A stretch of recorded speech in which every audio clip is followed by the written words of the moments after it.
Bueno, en esta clase vamos a hablar sobre obesidad, vamos a hablar cuáles son los mecanismos fisiopatológicos, vamos a resaltar cuáles son las repercusiones clínicas en los diferentes aparatos que tienen que ver con el compromiso, la repercusión de la obesidad sobre diferentes órganos y establecer cómo tenemos que evaluar a un paciente con obesidad. Vamos a hablar de epidemiología. Fíjense que tengan en cuenta que en el mundo 4 de cada 10 adultos se predice que van a ser obesos en el 2035. Fíjense que en el 2015 alrededor de 3 cada 10 adultos son obesos. Tenemos que el 38% tienen sobrepeso y el 29% obesidad en el mundo. Y se piensa que esto va a aumentar a 33% de sobrepeso y 39% de obesidad. Es decir, que va a disminuir el sobrepeso y va a aumentar la obesidad. Esto ha ido produciéndose en las últimas décadas, donde hay un aumento del sobrepeso y la obesidad en la población, esto determinado en Estados Unidos, ¿sí? Y no solamente hay un aumento del sobrepeso, sino también de la obesidad, y hay un aumento inclusive en el grado de obesidad. Hay un aumento, hay mayor grado de obesidad medido por el índice de masa corporal que ha ido aumentando en las últimas décadas, en los últimos años. Fíjense que también la obesidad ha aumentado de acuerdo a la edad y al sexo, ¿sí? Entre los 40 y los 79 años ha aumentado en hombres y en mujeres, y por supuesto después de los 80 años aparece un descenso del peso, pero lo que aparece en la población adulta mayor a partir de los 80 es la sarcopenia, es decir, la pérdida de masa muscular. ¿Y cómo estamos en Argentina? Fíjense que estos son los últimos datos de las últimas encuestas que realizó el Ministerio de Salud de factores de riesgo. Y fíjense que el exceso de peso, tanto sobrepeso y obesidad, en el 2005 era del 49%, 2009 53,4%, 2013 57,9% y 2018 61,6%. O sea, el 61,6% de nuestra población mayor de 18 años tiene sobrepeso y obesidad. Sobrepeso, lo último es de 36,2% y obesidad del 25,4%. O sea que ustedes, como profesionales de la salud, se van a encontrar con esta entidad en aumento y altamente prevalente, esta malnutrición de sobrepeso y obesidad en nuestra población argentina. Y vamos a repasar el tejido adiposo normal, ¿no? Como todo tejido, como todas células, el tejido adiposo normal es necesario. La grasa es necesario, ¿sí? Y este tejido adiposo, que durante muchos años se pensó que era un tejido que acumulaba grasa, se descubrió que es un tejido endocrino, que no solamente regula los ácidos grasos libres y el depósito de grasa, sino también que es un tejido que produce hormonas, produce leptina, adiponectina, resistina y grelina, ¿sí? Que son las adiponectinas, son citoquinas producidas a partir del adipocito, pero no solamente produce hormonas y citoquinas, ¿sí? Como factor de necrosis tumoral, interleuquina 6 y proteína C reactiva, sino también tiene que ver con el sistema fibrinolítico, produce factor tisular, fibrinógeno y el inhibidor del activador del plasminógeno, factores del complemento, metabolismo de los lípidos, ¿sí? Lipoproteína lipasa, ApoE, metabolismo de esteroides y el sistema renina-angiotensina con angiotensinógeno y renina. Fíjense que es un tejido que tiene que ver con varios sistemas. Entonces, las funciones de las adipocitoquinas tienen que ver con el sistema inmunológico, con el aparato cardiovascular, con el metabolismo, ¿sí? De la oxidación de los ácidos grasos libres y con el sistema endocrino. Vamos a ver algunas de las adipocitoquinas importantes, como la leptina. La leptina es la adipocitoquina liberada o sintetizada en el tejido adiposo, que tiene varias funciones. Aumenta el gasto energético, la temperatura corporal, el consumo de oxígeno. Tiene una acción proinflamatoria Y también tiene que ver a nivel del sistema nervioso central para regular la ingesta. Fíjense que regula el gasto energético, la ingesta de comida, regulación hormonal, tiene varios efectos a nivel del sistema inmunológico, de la función vascular, produce en cantidades aumentadas estrés oxidativo, inflamación, la reproducción también tiene que ver, ¿sí? Y en el tejido óseo y cartilaginoso. Entonces, la leptina es una adipocitoquina que en concentraciones normales es fisiológica, tiene sus funciones, y cuando aumenta es una citoquina proinflamatoria. Fíjense que la leptina actuaría o tendría que ver con la MP quinasa, y a través de la leptina y la MP quinasa tienen muchos efectos sobre diferentes órganos, como por ejemplo sobre la célula pancreática, sobre la captación y oxidación de ácidos grasos, la captación de glucosa, la biogénesis mitocondrial, el ejercicio en el músculo, en la ingesta en el hipotálamo, disminuyendo la leptina disminuiría la ingesta, la captación y oxidación de ácidos grasos libres, captación de glucosa y la glucólisis, ¿sí? Y la síntesis y lipólisis a nivel de tejido adiposo, como también la regulación de la síntesis de colesterol y la gluconeogénesis en el hígado. La adiponectina es otra citoquina muy importante sintetizada y secretada a partir del tejido adiposo, ¿sí? Que tiene acciones metabólicas. Y tiene acciones metabólicas donde produce disminución de la producción de glucosa en el hígado y disminuye los triglicéridos dentro del miocito y aumenta la oxidación de ácidos grasos libres vía AMPK. Estas son las acciones metabólicas. Y las acciones más importantes que tienen que ver con el sistema cardiovascular y el endotelio, fíjense que tiene acciones antiinflamatorias e inmunomodulatorias. O sea que tenemos que la adiponectina disminuye el daño endotelial, la disfunción endotelial, aumenta el sistema inmunológico y tiene efectos antiinflamatorios.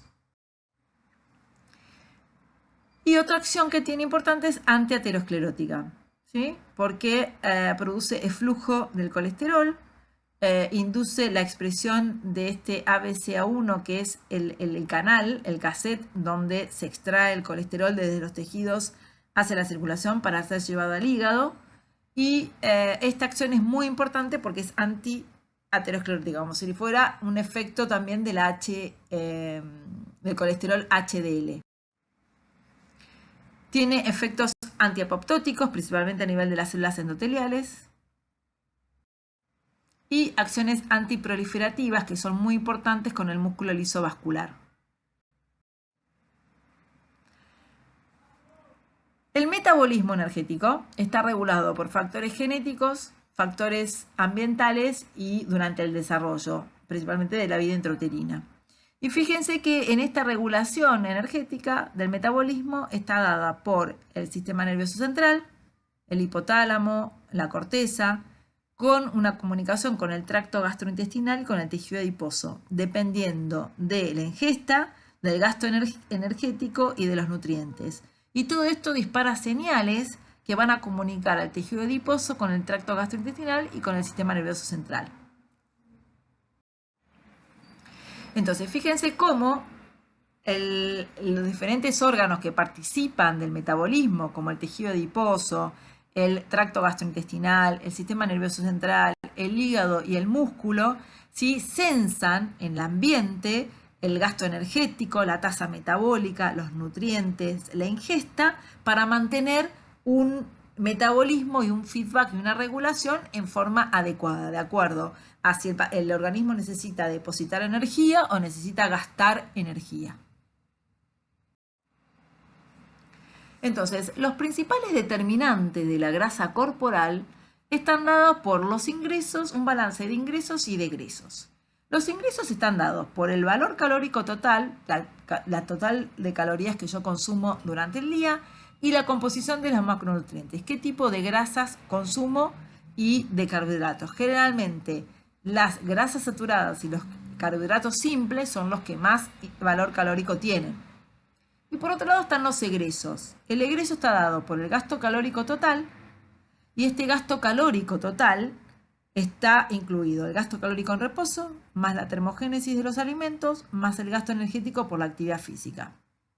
El gasto energético por la actividad física depende de la termogénesis con el ejercicio y la termogénesis de la actividad diaria. Es decir, hablar, caminar, pararse, también tienen que ver con la actividad física, pero después yo la puedo aumentar con el ejercicio. Entonces, en este balance de egresos, de gasto calórico total y de ingresos, es lo que va a determinar la cantidad de grasa corporal del organismo.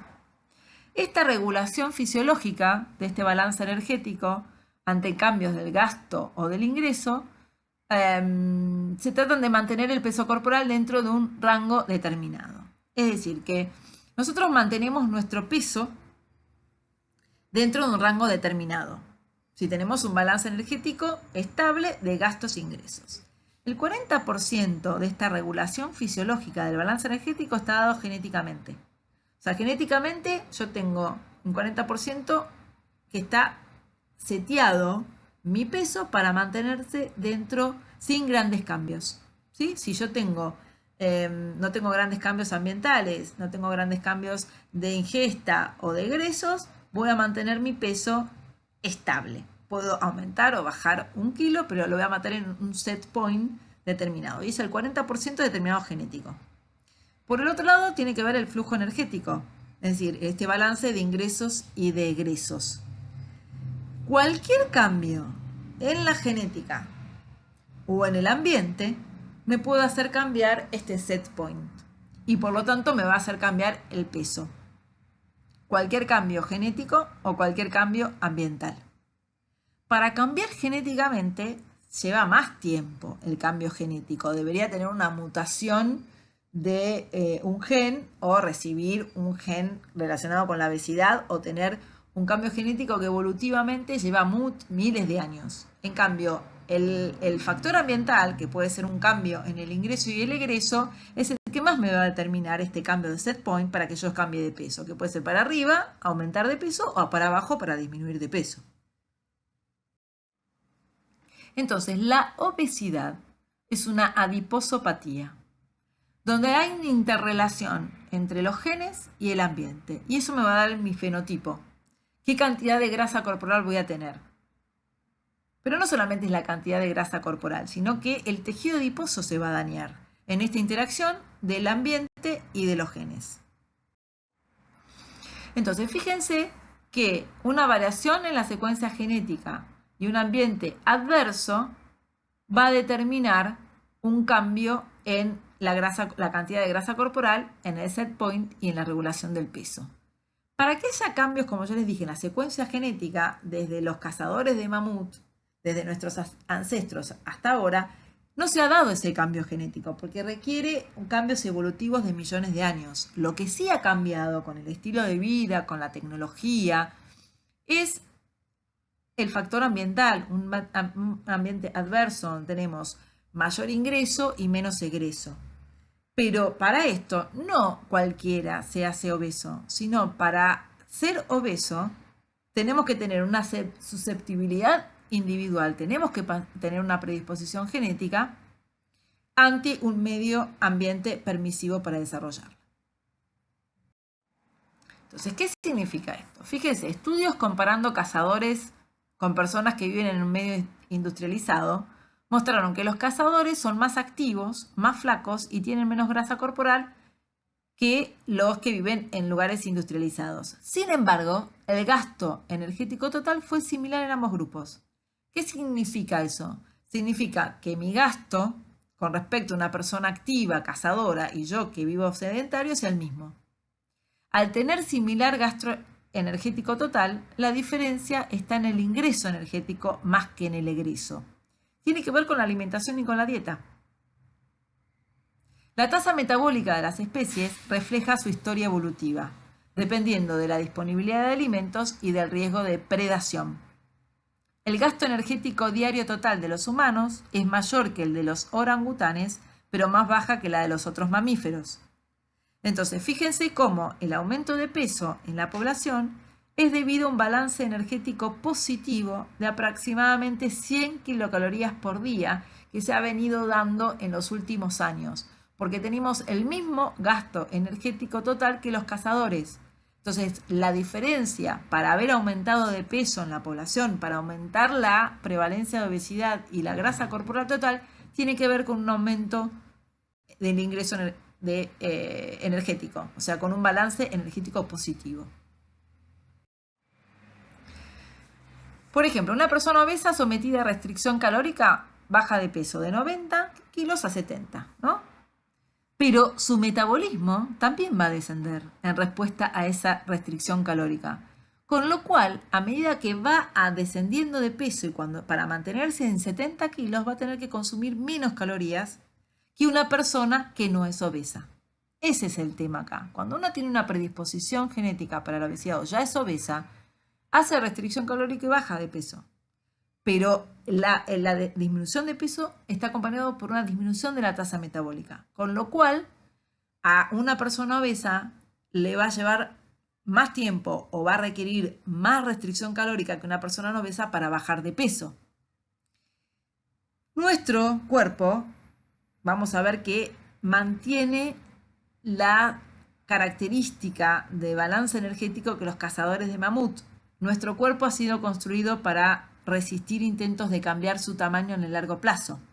Estamos más preparados para protegernos de la bajada de peso que del aumento de peso.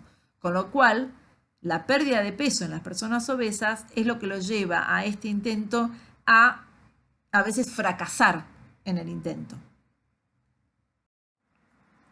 Entonces, los factores ambientales que han sido promotores de la obesidad son todos estos: el tipo de alimento, las grasas saturadas y los hidratos de carbono simples, la cantidad de alimentos, el sedentarismo, la disminución de la actividad física, del ejercicio físico. Todo esto predispone a un energético diario. Y también hay un factor genético, como dijimos. El factor genético, la mayoría de la causa de obesidad es poligénica. Hay muchos genes, como 250 genes implicados a la obesidad. Hay predisposición, hay polimorfismos, ¿sí? Ahora, hay una obesidad es poligénica, pero hay una obesidad que se llama por deficiencia de leptina, que la leptina es el factor de la saciedad. Hay un knockout para leptina y eso da una obesidad monogénica. Entonces, la obesidad puede dar, desde el punto de vista genético, obesidad poligénica, que es el 95-90% de la población, y un 5% que es monogénica. Fíjense que si yo no tengo ningún progenitor obeso y dejo el ambiente librado al azar, tengo un 10% de riesgo de tener sobrepeso y obesidad. Si yo tengo uno de mis padres obesos, el 40%. Si tengo los dos, ya el 80%. Entonces, fíjense cómo cambios epigenéticos o herencia de algunos polimorfismos de mi familia me predispone a la obesidad. Fíjense, ¿y cómo se descubrió que había un factor genético en la población que predisponía a obesidad? Fíjense que en la década del 60, prisioneros de normopeso sometieron a una dieta hipercalórica de 10.000 calorías por día durante 200 días. La tasa metabólica aumentó acompañando al aumento del peso. Acá el tema es que la tasa metabólica acompaña o aumenta para el aumento de peso o disminuye para la disminución de peso. La mayoría después disminuyó de peso y la tasa metabólica, al reducir las calorías ingeridas, excepto en algunas personas que ganaron fácilmente peso, les costó más descenderlo que a los demás.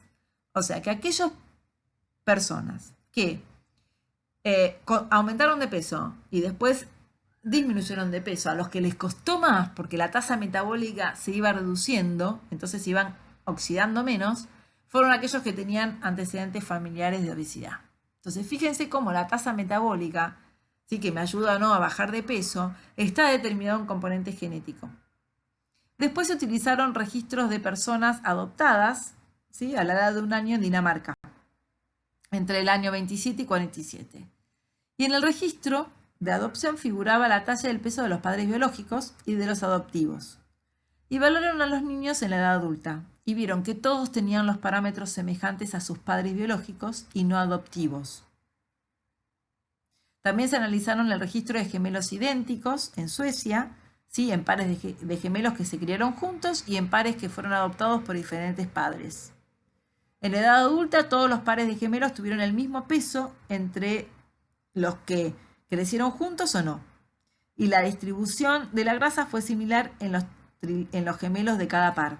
O sea que a partir de estos estudios que se vio que las personas adoptadas, más allá del ambiente que estuvieran, tenían el peso y la talla semejantes a sus padres biológicos, o los gemelos que vivieron separados, empezó a verse el factor genético, que hay un factor genético susceptible, ¿sí?, que determina la talla y el peso.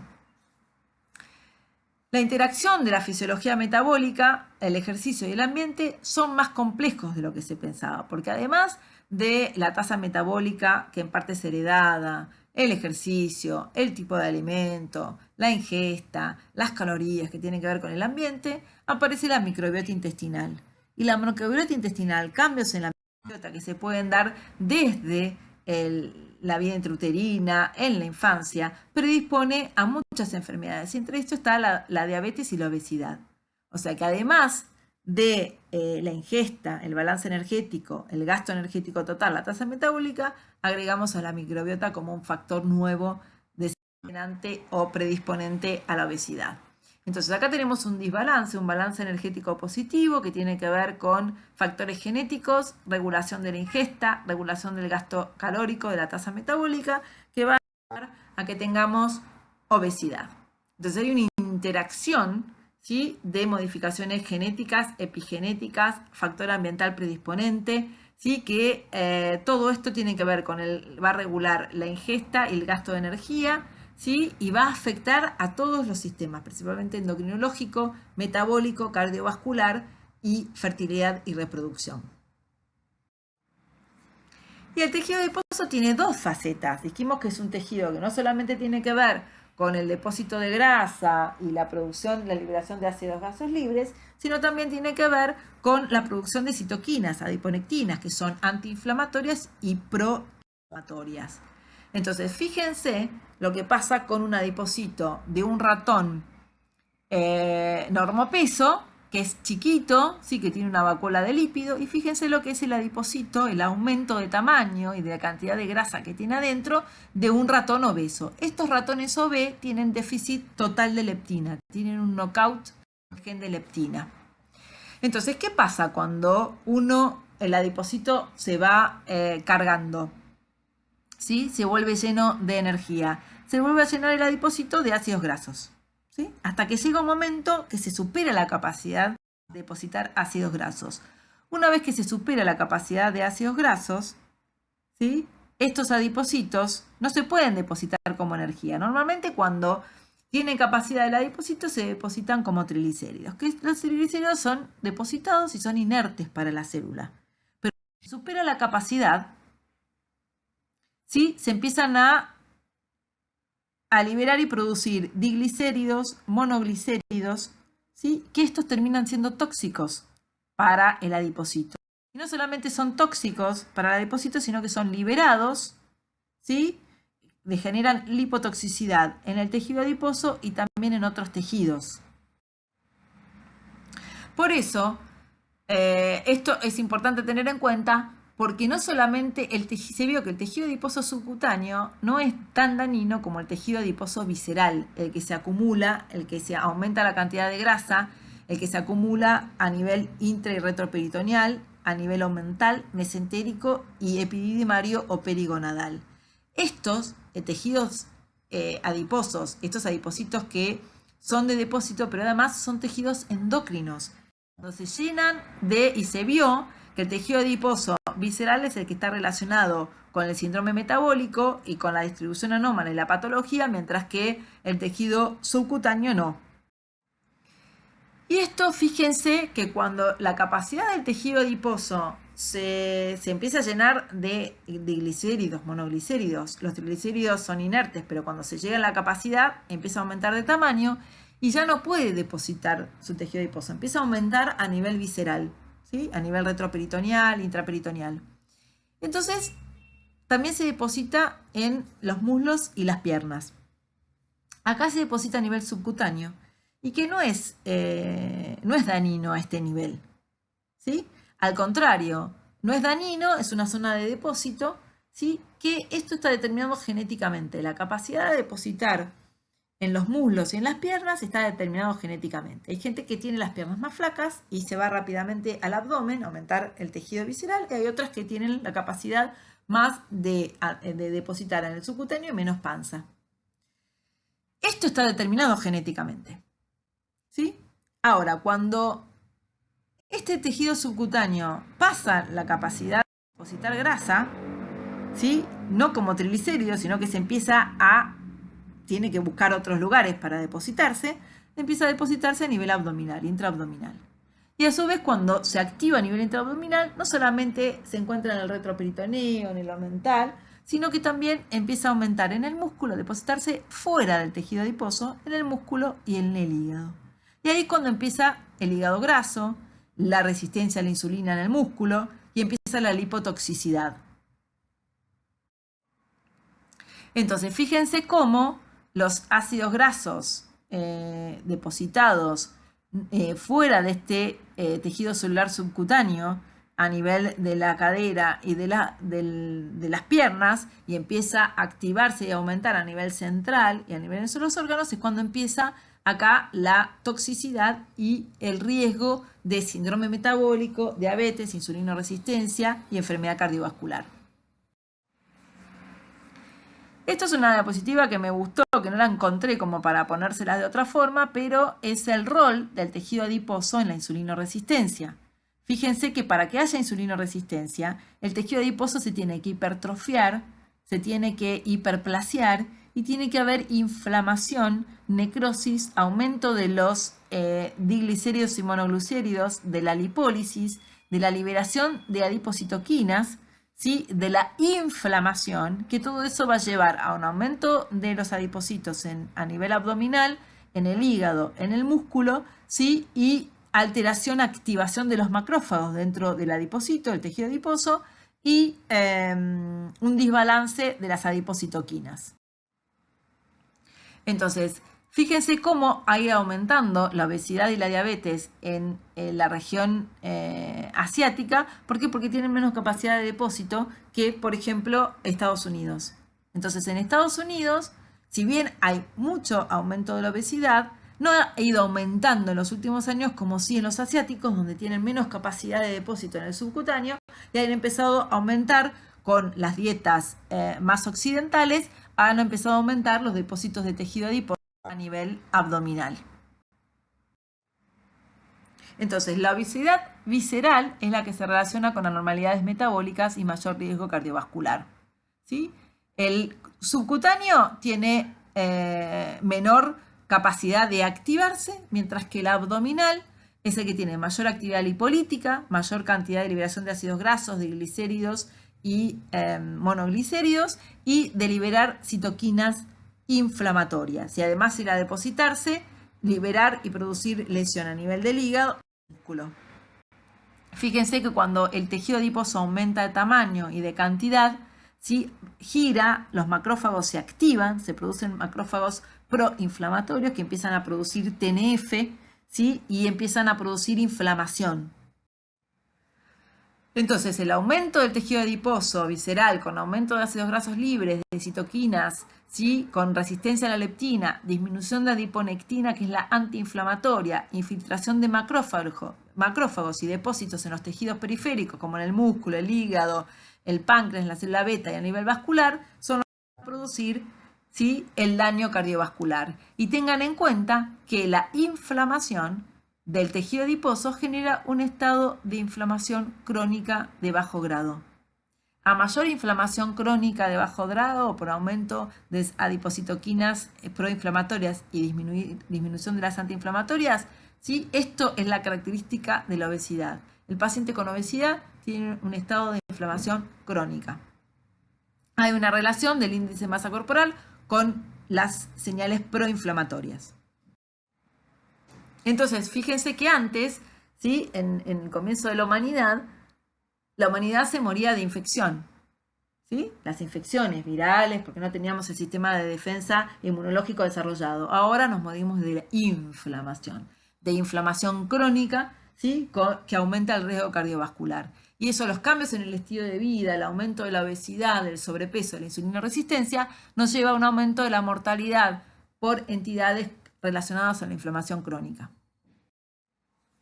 Entonces, a su vez, de inflamación se genera y se desprende el estrés oxidativo, ¿sí? Que es el aumento de especies reactivas del oxígeno y del nitrógeno, con disminución de los mecanismos antioxidantes, ¿sí? Y eso se produce un desbalance donde el aumento de citoquinas proinflamatorias, el aumento de los nutrientes a las mitocondrias, diferentes señales generan un estrés oxidativo, un desbalance con disfunción endotelial. Entonces, todos estos mecanismos de disminución de adiponectina, aumento de leptina y leptina resistencia, aumento de ácidos grasos libres, estados proinflamatorios, protrombóticos, aumento de ácidos grasos libres, de triglicéridos preprandiales y postprandiales, activación del sistema nervioso central, simpático, insulinoresistencia, activación del sistema renina-angiotensina, llevan a la disfunción endotelial, al estrés oxidativo, aumento de la matriz extracelular, activación de la coagulación y agregación plaquetaria, aumento de citoquinas proinflamatorias y moléculas de adhesión, lipotoxicidad, depósito en el músculo, corazón e hígado. Y esto lleva a que esta obesidad central esté relacionada con este síndrome metabólico y mayor riesgo de diabetes, de dislipemia, de enfermedad cardiovascular, de infarto, de insuficiencia cardíaca. Entonces, la leptina, lamentablemente, cuando el tejido adiposo está aumentado en cantidad y está activado, ¿sí? Se produce hiperleptinemia con resistencia a la leptina, pero hay hiperleptinemia. Por lo pronto hay proinflamatoria. Se libera una citoquina proinflamatoria.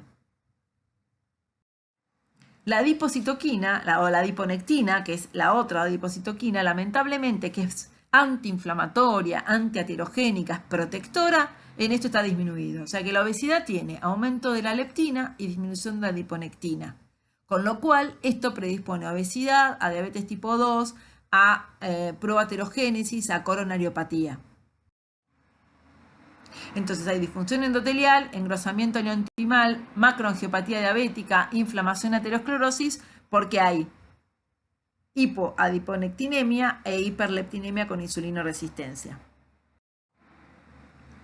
Entonces, ahora vamos a ver, una vez que repasamos la fisiopatología y los factores desencadenantes relacionados con la obesidad, vamos a ver cómo tenemos que evaluar un paciente obeso, o con sobrepeso o con malnutrición. Bueno, ¿cómo definimos la obesidad? Existe obesidad cuando el contenido de grasa corporal es mayor del 25% del peso en hombres y del 30% en mujeres. La característica de distribución de la grasa es diferente, ¿sí? La obesidad localizada en la cara, el cuello, tronco y abdomen superior se llama androide y es característica de los hombres, mientras que la localizada en abdomen inferior, caderas, nalgas y glúteos se llama ginecoide y es característica de las mujeres. Y esto está preparado, la mujer tiene una obesidad o acumula grasa en las caderas, en la pelvis, porque se prepara para el parto, para el embarazo y para el parto, ¿sí? Entonces, para dar nutriente al feto, esa es la característica de la obesidad en la mujer. Pero clínicamente, ¿cómo yo puedo decir el 25, el 30%? Bueno, el índice que más se correlaciona con la cantidad de grasa corporal es el índice de masa corporal. Que el índice de masa corporal es el peso sobre la talla al cuadrado. Si yo tengo, para tener normopeso tengo que tener una relación de índice de masa corporal con la talla o la altura al cuadrado entre 18,5 y 24,9. Tengo sobrepeso si el índice de masa corporal es de 25 hasta 29,9 y tengo obesidad cuando es mayor de 30. Tengo obesidad severa cuando es mayor de 35 y obesidad mórbida cuando el índice es mayor o igual a 40. Pero para definir obesidad, el índice de masa corporal, peso sobre talla al cuadrado, tiene que ser mayor o igual a 30. Entre 25 y 29,9 es sobrepeso. Más de 35 es obesidad severa y más igual a 40 es obesidad mórbida. Entonces, para eso yo tengo que tener 1 centímetro y una balanza. Tengo que pesar y medir a los pacientes. Después hay índices, ¿sí? Como el índice de Ketelec, por ejemplo, que es igual al peso sobre talla al cuadrado, que es el índice de masa corporal. También se puede tener si la cintura talla, que tiene que ser menor de 0,5, o a la talla en centímetros restarle 100, o medir los pliegues, la medición de pliegues del tríceps para ver el contorno de la muñeca. Diferentes pliegues, la circunferencia abdominal determina la obesidad central, porque por ahí el paciente puede estar con sobrepeso, pero tener una circunferencia mayor de 102 en los hombres y mayor de 88 en las mujeres, ¿sí? Es de riesgo cardiovascular. Ahora, si yo tengo un paciente con obesidad mórbida, no le voy a medir la circunferencia abdominal, porque en general ese paciente ya tiene obesidad y lo más probable es que tenga obesidad central. Ahora, puedo tener un paciente con sobrepeso o con un índice de masa corporal ahí al límite superior, y ahí sí le tengo que medir la circunferencia abdominal, porque eso habla de la presencia de grasa intraabdominal y aumenta el riesgo cardiovascular. Mayor de 112 en los hombres y mayor de 88 de las mujeres, habla de un aumento del riesgo.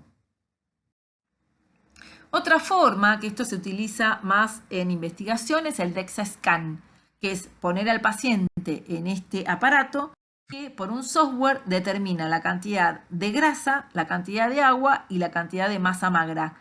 Puede de esta forma calcular el porcentaje de cada uno de los componentes del peso y inclusive se utiliza en investigación porque uno puede medir a nivel basal y después ante una intervención ver cómo se modifican los porcentajes de la grasa corporal, de la masa magra y del agua, el componente de agua. Una vez que nosotros identificamos por el índice de masa corporal la presencia de obesidad, tenemos que hacer una historia clínica completa de cuál es la ocupación del paciente, cuándo inició la obesidad, si la obesidad es de la niñez, de la adultez, con el embarazo, qué alimentación tiene, cómo se nutre, qué actividad física, si tiene antecedentes familiares, qué características del sueño tiene, si tiene otros factores de riesgo para enfermedad cardiovascular o para de riesgo que aumente la obesidad, si tiene alguna causa sugestiva como fármacos o endocrinopatía, es una causa secundaria de obesidad, ¿sí? Calcular el índice de masa corporal, y siempre ante una presencia de obesidad uno tiene que buscar otros factores de riesgo cardiovasculares y además qué complicaciones tiene la obesidad en este paciente. Entonces, a esta es la historia clínica completa, evaluación del riesgo cardiovascular, historia clínica nutricional, si hay medicamentos que le hicieron aumentar de peso, si hay alguna causa que le hizo aumentar de peso, por ejemplo, el síndrome de Cushing, el hipotiroidismo, tomar glucocorticoides, tomar antipsicóticos, el alcohol, ¿sí? Las sulfonilureas, la insulina, y todo paciente con obesidad tiene que tener valorado el riesgo cardiovascular, y lo pueden hacer con este riesgo de Framingham, que ustedes se pueden bajar en el celular. Esto es para hombres, para mujeres. También pueden utilizar esto que es de la OMS, que incluye pacientes con y sin diabetes, y para el área de la Argentina. Entonces, una vez que uno determina el riesgo cardiovascular del paciente con obesidad, tiene que ir a ver qué otras comorbilidades tiene este paciente. Entonces, es una enfermedad crónica y progresiva que predispone a 40 síntomas y a 12 enfermedades. Y aumenta la morbilidad por hipertensión arterial, dislipemia, diabetes, enfermedad cardiovascular, apneas del sueño, cáncer, y aumenta la mortalidad por todas las causas, predominantemente la cardiovascular. Y existe acá la relación entre obesidad, diabetes y enfermedad cardiovascular. Entonces, fíjense que las complicaciones por la obesidad per se tienen que ver con complicaciones metabólicas, estructurales, degenerativas, neoplásicas, psicológicas y socioeconómicas. Entonces, la asociación de diabetes y diabetes tipo 2 y obesidad es considerada una pandemia gemelar que tienen un tercer compañero, que es la enfermedad cardiovascular. Es un binomio que está muy relacionado a la obesidad y a la diabetes tipo 2, pero cada una tiene una entidad propia. Bueno, la relación de la obesidad y la insulinoresistencia es muy clara. El tejido adiposo visceral, por vía portal, va a enviar ácidos grasos libres al hígado y a los músculos. y eso va a generar insulinoresistencia.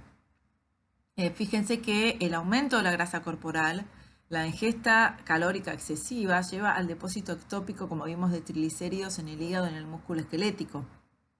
Las células adiposas, a partir de aumentar la cantidad de tejido adiposo visceral, se va a inflamar, se va a llenar de macrófagos tipo 2 que son proinflamatorios y va a generar señales endócrinas y parácrinas que van a inducir insulinoresistencia en los tejidos como el hígado y el músculo.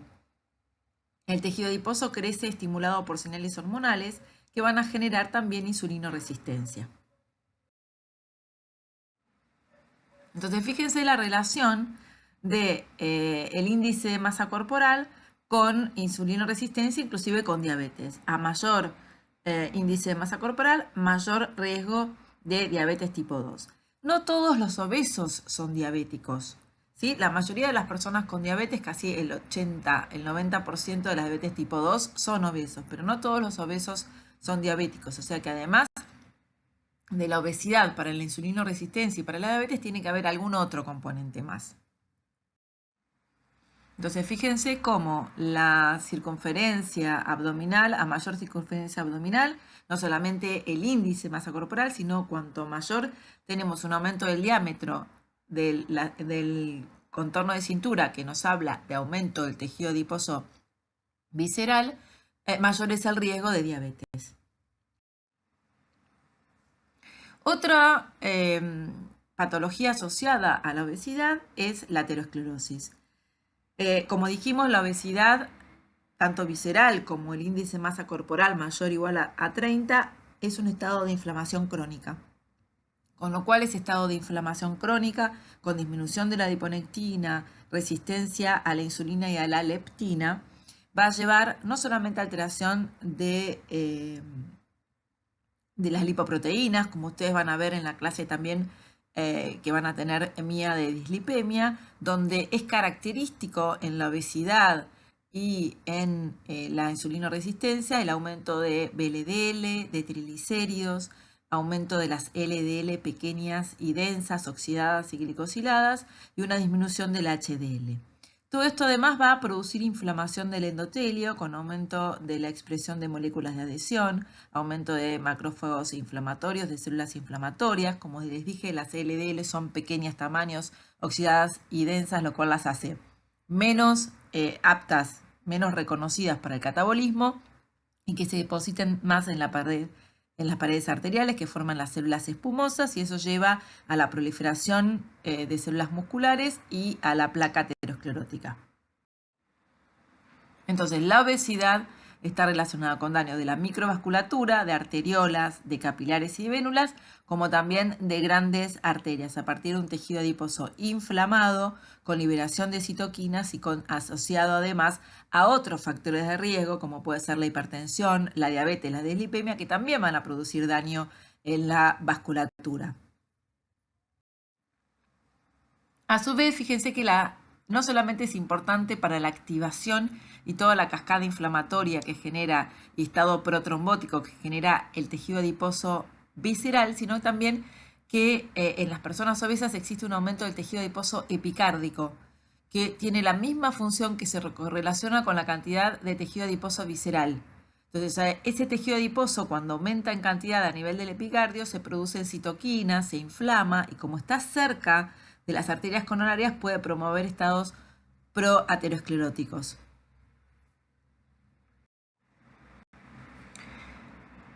La obesidad también se relaciona a aumento de la incidencia de insuficiencia cardíaca. A mayor índice de masa corporal, mayor riesgo de daño ventricular y insuficiencia cardíaca. Fíjense que tanto el índice de masa corporal como la edad y la duración de la obesidad son fuertes predictores de insuficiencia cardíaca en una persona obesa.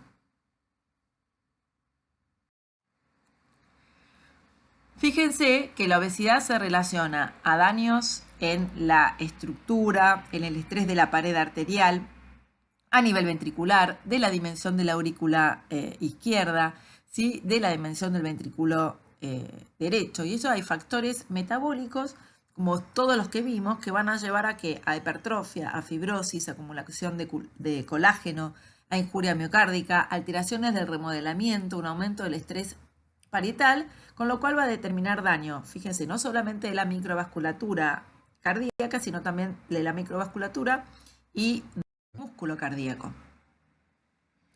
Otra alteración, otra comorbilidad que se asocia a la obesidad, por eso los pacientes obesos en las infecciones tienen peor pronóstico, que se mueren más, como por ejemplo en la pandemia que estamos viviendo con coronavirus y en la pandemia de H1N1 se vio que los pacientes obesos tenían mayor mortalidad. Y esto está dado por estas alteraciones de la inmunidad celular, inmunidad adaptativa, inmunidad humoral, donde hay alteraciones en la función de los linfocitos T, en la capacidad fagocítica de las células inmunológicas, con lo cual esto predispone a alteraciones en las células T, en los macrófagos, en los polimorfos y en los monocitos, y lleva a mayor riesgo de infección, ¿sí? Y dentro de la infección en la terapia intensiva a mayor riesgo de disfunción multiorgánica. Ustedes van a ver que los pacientes obesos tienen mayor riesgo de infecciones y de sepsis, de shock séptico, y que ese shock séptico, cuando vean lo que es el shock séptico, tenga disfunción orgánica, insuficiencia respiratoria, distrés respiratoria, daño miocárdico por la sepsis, hepatopatía, insuficiencia renal, trastornos de la coagulación y hematológicos. Otra comorbilidad o patología asociada a la obesidad, que es producto de la obesidad, es la patología respiratoria. Y fíjense que la patología respiratoria está desde el centro respiratorio hasta la caja torácica, el diafragma, los pulmones, la vía aérea y el sistema vascular. Todas estas son alteraciones que produce la obesidad a nivel pulmonar. Hay intercambio de gases, aumento de la PCO2, aumento del gradiente A-A de oxígeno, disminución de la PO2 y disminución de la del SO, que es la capacidad de difusión en la membrana alveolo-capilar. Hay un aumento del trabajo respiratorio, hay disminución de la compliance y un aumento de la resistencia de las vías aéreas, hay disminución de las presiones inspiratorias y expiratorias máximas, hay un aumento de la frecuencia cardíaca con disminución del volumen tidal o corriente, y hay disminución de las capacidades ventilatorias con aumento del volumen residual. La obesidad se asocia a apneas obstructivas del sueño, a síndrome de hipoventilación asociado a la obesidad, a asma, neumonía, mayor riesgo de embolia de pulmón y a hipertensión pulmonar. ¿Cuál es el mecanismo que se produce el síndrome de apneas del sueño? Fíjense, comienza el sueño, hay depresión del control neural, hay un desbalance en el cierre de la faringe, con lo cual, fíjense que esto produce apnea, hipoventilación, aumento del estímulo químico, activación del centro neural, el paciente se despierta, abre la faringe, hiperventila, disminuye el estímulo químico, hay depresión del control neural, somnolencia de adormecimiento, cierre de la faringe y así es un círculo vicioso que determina la apnea del sueño. Entonces, el tejido excesivo va a producir todos estos cambios. El paciente va a tener mayor riesgo de hipertensión pulmonar, de insuficiencia cardíaca, de hipertrofia ventricular, de disfunción cardíaca, tanto sistólica como diastólica. O sea, hay un componente pulmonar y un componente vascular. Fíjense que la obesidad también se asocia a patología hepática. No solamente esteatosis, que haya, como dijimos, acumulación de grasa dentro del hígado, sino también que no solamente haya esteatosis, que por ahí no es tan dañina para el funcionamiento del hígado, sino esteatopatitis en un 20%, es decir, que ya se genere inflamación hepática, y una vez que se genera inflamación por el depósito de grasa, ya eso lleva a la fibrosis, con lo cual aumenta el riesgo de cirrosis, y la cirrosis aumenta el riesgo de carcinoma hepatocelular. También fíjense que la obesidad se asocia a una glomerulopatía per se, una glomerulopatía característica de la obesidad, que es una esclerosis focal y segmentaria, una glomerulopatía focal y segmentaria con esclerosis. Hay disfunción del podocito y el paciente con obesidad puede tener proteinuria. Obesidad y cáncer. ¿Sí? La obesidad se asocia a un aumento del riesgo de cáncer colorectal, hepático, de mama, de riñón, ¿sí? De tracto gastrointestinal. Hay un aumento del riesgo de las personas obesas que tengan cáncer. Y por último, esto es como un comentario para que tengan en cuenta que las micobacterias tuberculosas, ¿sí? Serían, el tejido adiposo sería un lugar donde ellas podrían estar latentes. Entonces, quizás ante una situación de inmunodeficiencia o alguna situación determinada, hace que esta micobacteria, que si uno estuvo en contacto y tiene un aumento del tejido adiposo visceral, esté ahí la micobacteria y después puede haber una reactivación de la tuberculosis. Y por último, ¿cuál es el rol de la mujer obesa? Fíjense que el tener obesidad durante el embarazo o uno embarazarse ya obesa o aumentar de peso durante el embarazo, y más si uno desarrolla diabetes gestacional junto con la obesidad, marcamos desde el punto de vista epigenético a nuestro hijo para que tenga todo un reordenamiento genético y ambiental, y vamos a hacer que nuestro hijo, cuando tenga más de 50 años, sea obeso, diabético y tenga mayor riesgo de enfermedad cardiovascular, de insuficiencia cardíaca, de infarto, ¿sí? Y de accidente cerebrovascular. O sea, estamos por el ambiente intrauterino, aumento de la glucosa plasmática, insulinoresistencia, resistencia a la leptina. ¿Sí? Se produce un accidente no solamente de ordenamiento, sino de activación y silenciamiento de genes, sino también que eso aumenta la adiposidad en nuestro hijo, la alteración del apetito, del centro regulatorio, del metabolismo y de todo esa regulación metabólica, con lo cual hace que nuestro hijo, cuando sea adulto, tenga mayor riesgo de obesidad, diabetes, enfermedad cardiovascular. Pero además, las mujeres obesas sufren disfunción ovulatoria, de amenorrea, de infertilidad, hiperandrogenismo, ¿sí? Una serie de trastornos que hacen que la mujer obesa tenga menos posibilidad de tener hijos.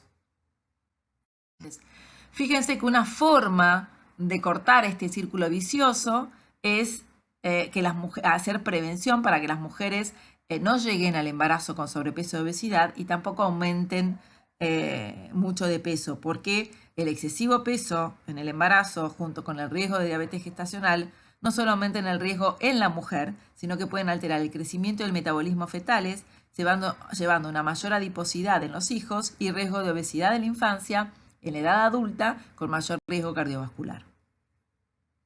Aparato está alterado por la obesidad. La obesidad se asocia a diabetes, o los diabéticos son obesos en el 90%, como dijimos. El 20% de los obesos desarrollan estatosis hepática, el 10% evolucionan a cirrosis, un 14% de muerte son atribuibles a cáncer en el hombre y 20% en las mujeres.